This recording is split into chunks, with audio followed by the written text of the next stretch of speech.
किसी में भी ए बी की वैल्यू पुट करोगे तो टेंशन की वैल्यू आ जाएगी। तो ऐसे हो जाएगा आंसर। मैं आंसर नहीं ला रहा। क्यों नहीं ला रहे मास्टर? मेरी मर्जी। कुछ तो खुद कर लो। अब बात करते हैं box on an inclined plane. ये बड़ा सरल सा टॉपिक है। अब बहुत छोटी छोटी ढेर सारे टॉपिक्स आएंगे।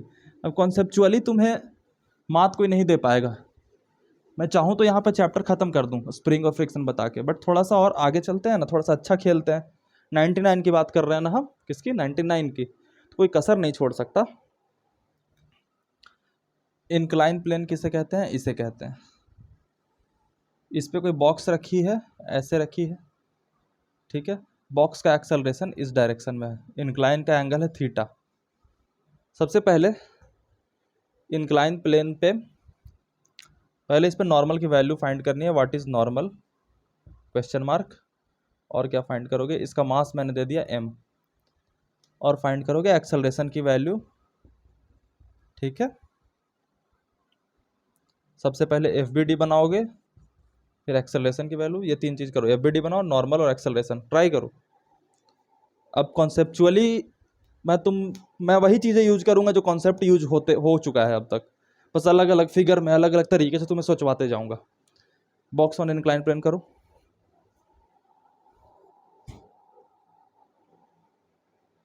Try this, try this, try this.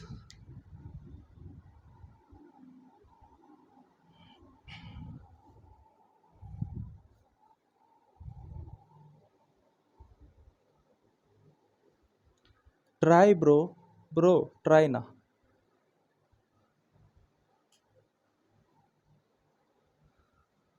M G नीचे लगेगा? हाँ सर लगेगा। मैंने क्या बोला था? एक्सेलरेशन की दिशा में और इसके परपेंडिकुलर दिशा में दो एक्सिस बना लेना। इसे एक्स मान लो, इसे वाई मान लो। हाँ सर बोला तो था। तो अब एंगल फाइंड करना है, तभी तो रिजॉल्व करोगे। तो इसको नीचे बढ़ा दो, ये थीटा, ये 90 डिग्री पटकेगा इस पे, क्योंकि 90 डिग्री पे गिरता है ये वाला प्लेन। 90 डिग्री थीटा, 90 डिग्री, तो ये हो जाएगा 90 माइनस थीटा, यानी ये 90 माइनस थीटा, ये वाला बात है 90 माइनस थीटा। और ये परपेंडिकुलर है, क्योंकि ये एक्स एक्सिस है, वाई एक्सिस है, तो 90 माइनस थीटा, तो ये भी थीटा, यानी कि ये जो थीटा होता है वो ये वाला थीटा होता है। कैसे कैसे किया? दो बार टैप करो, 20 सेकंड पीछे जाओ, फिर से मैं बोल रहा था।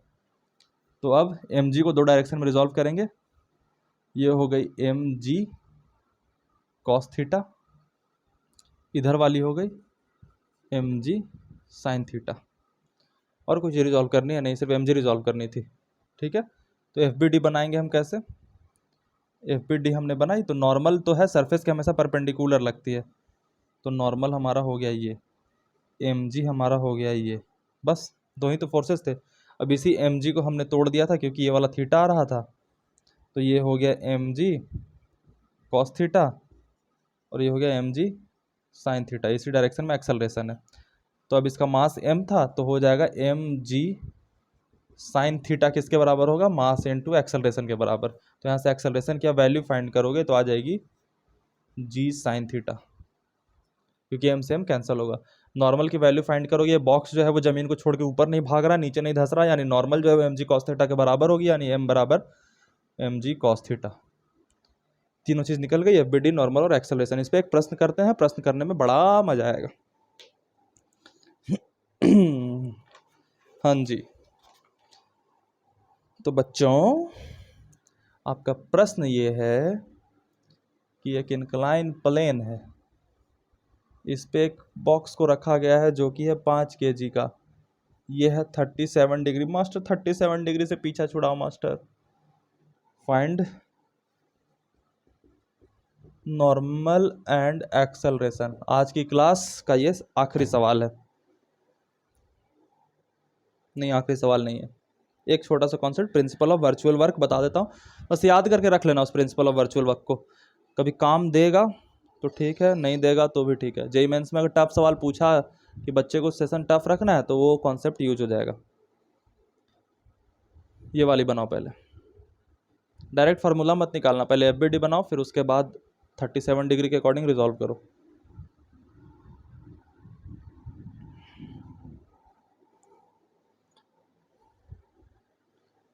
किया, इधर mg लगेगा, mg की वैल्यू 50 आ जाएगी, 50 गुने 10। इस तरफ एक्सेलरेशन, इस तरफ नॉर्मल। फ्री बॉडी डायग्राम बनाते हैं।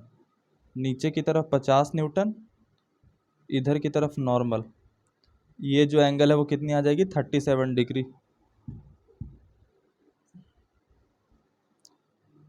50 cos 37, cos 37 हो जाएगा 4/5। इस तरफ 50 sin 37, sin 37 कितना हो जाएगा, 3/5। 5 से 10 बार में 10 3 30, 5 से 10 बार में 10 गुने 4 40। नॉर्मल तो सिंपली हो जाएगा 40 न्यूटन, क्योंकि नॉर्मल और ये बराबर। एक्सेलरेशन की वैल्यू फाइंड करनी है। मास कितना दिया हुआ है, 5 इंटू एक्सेलरेशन बराबर एक्सेलरेशन, इधर फोर्स कौन सा आया, 30, तो एक्सेलरेशन बराबर 6। 5 से 6 बार में कटेगा, तो एक्सेलरेशन की यूनिट भाई मीटर प्रति सेकंड स्क्वायर आंसर। तो ये हो गई आपकी बॉक्स ऑन है इंक्लाइंड प्लेन का प्रश्न। आते हैं एक आखिरी टॉपिक पे, जिसे हम कहते हैं प्रिंसिपल ऑफ वर्चुअल वर्क। ये होगा आज के आखिरी टॉपिक हमारा। और याद रखना फिर कल जो है ना वो न्यूटन्स लॉज ऑफ मोशन का ये वाला पार्ट खत्म हो जाएगा। कल मुझे बस 2 चीजें करानी है, एक स्प्रिंग, ठीक है, और दूसरा सूडो फोर्स। Got it. और फिर परसों का एक लेक्चर लगेगा हमें शायद फ्रिक्शन पढ़ने में। तो कितने हो गए, आज हो गया हमारा तीसरा lecture constant motion, Newton's loss of motion का लेक्चर नंबर 2, और आज तीसरा लेक्चर, कल चौथा, परसों पांचवा। 5 लेक्चर 2-2 घंटे के हो गए, तो 10 घंटे। और नेचुरली मैं कितने देर में पढ़ाता था, जब बैच में पढ़ाता हूँ फुल ईयर में, तो 22 घंटे। तो वो एडवांस के लिए भी होती है पूरी की पूरी। तो आप मोर देन एनफ, ठीक है। प्रिंसिपल ऑफ वर्चुअल वर्क तो मैंने कहीं नहीं देखा कि ये शॉर्ट टर्म कोर्स में पढ़ाई जा रही है। Principle of virtual work, work power energy chapter पढ़ा है तुमने, पढ़ा होगा, रिवीजन कर रहे हो थोड़ी बहुत, 9th में ही पढ़ी है ना। फोर्स बराबर क्या होता है, वर्क बराबर क्या होता है, force into displacement. Force into displacement नहीं, अब बड़े हो गए हो, एफ डॉट डी एस, यानी फोर्स और डिस्प्लेसमेंट का डॉट प्रोडक्ट, ठीक है, फोर्स और डिस्प्लेसमेंट का डॉट प्रोडक्ट। गुड।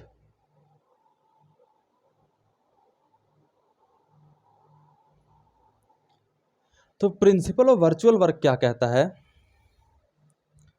कि 2 लीनियर, यानी कि फोर्स लीनियर है सीधी रेखा में, और सीधी रेखा में डिस्प्लेसमेंट करेगा, तो जितनी दूर वो चला, ठीक है, जितनी दूर वो चला और जितना फोर्स लगने के बाद चला, उसका डॉट प्रोडक्ट करने पे 0 आता है। F dot D S equal to 0 sigma, यानी कि ऐड करने पे। इसका आप इस चैप्टर में कैसे इस्तेमाल करोगे, ये जो मैंने थ्योरी बताई है ये आपको वर्क पावर एनर्जी में डिटेल में पढ़ाई जाएगी, प्रिंसिपल ऑफ वर्चुअल वर्क। आप यहाँ बस ये यूज करना, टी डॉट डी एस बराबर 0। टेंशन के द्वारा टेंशन के डायरेक्शन में जो डिस्प्लेसमेंट की गई उन दोनों का डॉट प्रोडक्ट लगेंगे और दोनों को जोड़ देंगे तो वो हो जाएगा 0। कैसे,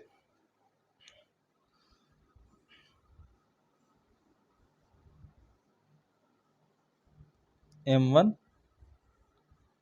m2, ठीक है, ऊपर लग रहा है टेंशन, ऊपर लग रहा है टेंशन, नीचे टेंशन, नीचे टेंशन, ठीक है।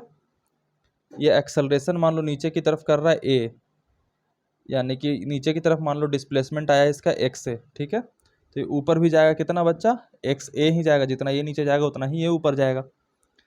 ये दोनों अपोजिट डायरेक्शन में है, यानी डॉट प्रोडक्ट में cos 180 डिग्री आएगा। डॉट प्रोडक्ट शायद आपको आता हो, नहीं आता हो तो अगर दोनों अपोजिट डायरेक्शन में हो तो माइनस लगाते हैं, दोनों सेम डायरेक्शन में हो तो प्लस।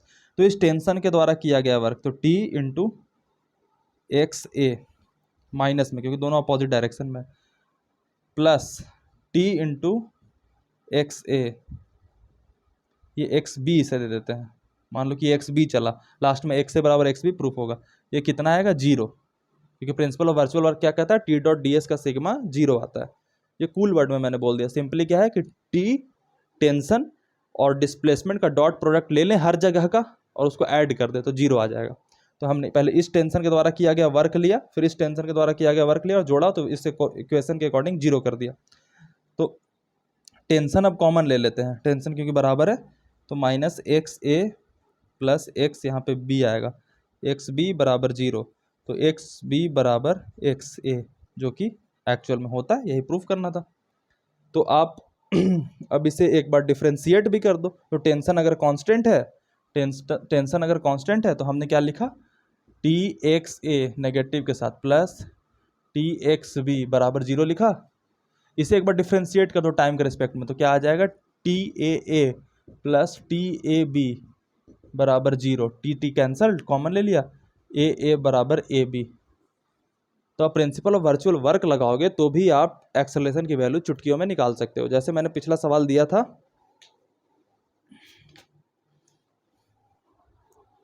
मान लो कि मैंने दिया था सवाल तुम्हें क्या,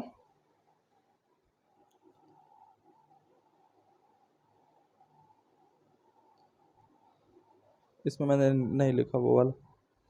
आप ये प्रिंसिपल ऑफ वर्चुअल वर्क लगाना, इक्वेशन बनाने में तुम्हें मदद मिलेगी, एक्सेलरेशन की वैल्यू फाइंड कर सकते हो। बस ये दिमाग में रखना ये वाला टर्म, और जब वर्क पावर एनर्जी पढ़ाएंगे तो इसको पूरा एक्सप्लेन कर दूंगा। तो बस अपने दिमाग में बस इसे रख लो अभी कि हाँ प्रिंसिपल ऑफ वर्चुअल वर्क ये होता है, T dot D S equal to 0।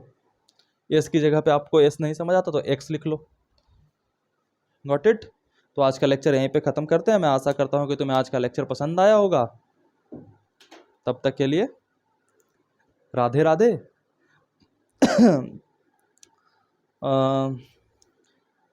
चलो मैं टेलीग्राम पे तुमसे बात करता हूँ, मैसेज करूँगा। एक इम्पॉर्टेंट अपडेट देना था, इम्पॉर्टेंट अपडेट ये था, मैं यहीं दे देता हूँ चलो, कि लेक्चर कंप्लीट करना इज़ नॉट स्टडिंग। अगर तुम लेक्चर कंप्लीट करके ये भ्रम में हो कि तुम पढ़ते जा रहे हो तो नहीं, इससे नुकसान मेरा भी होगा क्योंकि मेरे दुश्मन बन जाओगे तुम। तुमने 7 लेक्चर करी और 8वां तुरंत आया और 7 का रिवीजन नहीं कर रखा और 8वें पे कूद पड़े, कुछ नहीं होगा, कुछ भी नहीं होगा। तुम भले ही 4 लेक्चर के बैकलॉग रखो लेकिन 3 को परफेक्टली कर लिया है तुमने, वो तुम्हारा फायदा करेगा। ये मेरा नुकसान कैसे करेगा पता है? तुम 7 लेक्चर करोगे, तुम 25वें लेक्चर तक पहुंच गए सपोज, और तुमने रिवीजन नहीं करा और तुम देखोगे 20 लेक्चर की कॉपी अपनी, तुम्हें लगा यार ये तो मुझे याद ही नहीं है यार, कोई फायदा नहीं हो रहा, फिर से लगता है शुरू से पढ़ना पड़ेगा। ये मास्टर ही खराब है, इसको पढ़ाना ही नहीं आता। बालक मैं नहीं खराब हूं, मेरी बात नहीं मानी तुमने, रिवीजन नहीं करा। बैकलॉग रखो लेकिन रिवीजन करते रहो। तुम्हारे मन के अंदर भी मेरे लिए गाली निकल गई ना, मैं 2 थप्पड़ लगा दूंगा कस के यहां पे। मेरे को क्या नुकसान होगा? मेरी वीडियोस तुम ज्यादा देखोगे, मुझे रीच मिलेगी, बट उससे क्या फायदा जब तुम सिलेक्ट नहीं हो पा रहे? तो मैं बहुत हार्ड वर्ड में बोल रहा हूं कि क्योंकि मैं बहुत बच्चों को देख रहा हूं ना, लेक्चर के प्रति बहुत ज्यादा ऑब्सेशन। इस ऑब्सेशन का मैं फायदा उठा लूं? 4 घंटे का लेक्चर डालूंगा ना, 4 घंटे बैठ के देख लोगे तुम। कर दूं ऐसा? फायदा कुछ नहीं होगा, ये बात याद रखना। देखता तो हूं एग्जाम के 1 महीने पहले ये तांडव शुरू होता है यूट्यूब पे, रात रात भर 10-10 घंटे क्लास ले रहे। अरे कुछ नहीं होगा। पेपर पे लिख के दूं कि अगर उस चीज को करने से कोई फायदा हो गया तो मैं पढ़ाना ही छोड़ दूंगा। सपने सबसे अच्छे बिकते हैं, मुझे भी बेचना आता है। गुस्सा नहीं दिलाना। तुम मेरे लिए सिर्फ एक बच्चे नहीं हो, मेरे लिए बहुत इंपॉर्टेंट हो तुम। तो मेरी बात मानना, रिवीजन पे बिल्कुल ध्यान दोगे तुम। प्रॉमिस करो यहीं पे बैठे बैठे, सर मैं आपके लेक्चर का बैकलॉग कर लूंगा लेकिन रिवीजन पे ध्यान दूंगा। इसीलिए तो मैंने 99 डेज 31 दिसंबर को खत्म करे हैं, ताकि उसके बाद 20 दिन और टाइम मिल जाए बच्चे को। और मैं तो बता रहा हूं मैं 80 लेक्चर में खत्म कर दूंगा, तुम्हें 10 दिन और टाइम दूंगा। तुम भरोसा तो रखो, ताकि मुझे, मेरा प्लान है कि 80 में सिलेबस पूरा करके और 10 में प्रैक्टिस सेशन करे। तो वो 2-2 घंटे के प्रैक्टिस, मतलब अगर 2 घंटे में मैंने 120 मिनट में अगर 60 सवाल भी कराए तो 600 सवाल ऐसे ही करा दूंगा। और 600 सवाल में तो मेरी गारंटी है कि मैं जेईई मेंस के लेवल का बच्चे को तैयार कर दूंगा। 600 सवाल यहाँ थोड़ी होता है यार, 600 सवाल बहुत होते हैं। 300 सवाल में अगर वैरायटी से करा दिया तो बच्चा सिलेक्ट हो जाता है, कट ऑफ पार हो जाता है। तो ये सोचा है मैंने, तुम रिविज़न करते रहना, ठीक है। और दूसरी बात, रिवीजन के लिए बहुत बच्चे वीडियो लेक्चर दोबारा देखते हैं, बिल्कुल नहीं। तुम मेरा क्लास ऑफलाइन की तरह कर रहे हो। अगर मैंने देख लिया तुम्हें ये बात करते हुए कि सर दोबारा देखूं, तुम्हारे मन में दहशत होनी चाहिए मेरी बातों की। तुम मेरा लेक्चर एक ही बार देखोगे, एक लेक्चर, उसके बाद नोट्स में तुम्हारे हैं, तुम मुझसे रिवीजन करोगे। दोबारा तुम्हें मेरे लेक्चर्स नहीं देखने, एक बार देखा बात खत्म। ठीक है, सावधानी से पढ़ो, मन भटकाएगा, मन को भटकाने मत देना कि 2 बार देखेंगे तो ज़्यादा बेटर होगा। नहीं जी, आईआईटी में सिलेक्शन सिर्फ फिजिक्स से नहीं होता, केमिस्ट्री मैथमेटिक्स आपका पीछा करते हुए जा रही है। मेरे को तो इसलिए भी डर लगता है कि साला अगर फिजिक्स में ज़्यादा इंटरेस्ट पड़ गया इस बच्चे का तो केमिस्ट्री तो भूल ही जाएगा। नहीं, तीनों बराबर लेके चलो, तीनों इंपॉर्टेंट है। फिजिक्स का जिम्मा मैंने लिया है, केमिस्ट्री मैथमेटिक्स इसका मैं हेल्प नहीं कर सकता। तुम देखो, जैसे मुझ तक पहुंचे वैसे किसी और तक पहुंचो केमिस्ट्री मैथमेटिक्स के लिए। प्रैक्टिस करते रहना। और बाकी मेरा प्रेम तो तुमसे है ही, जिससे प्रेम होता है उसी को डांटा जाता है, उसी पे गुस्सा करा जाता है। राधे राधे।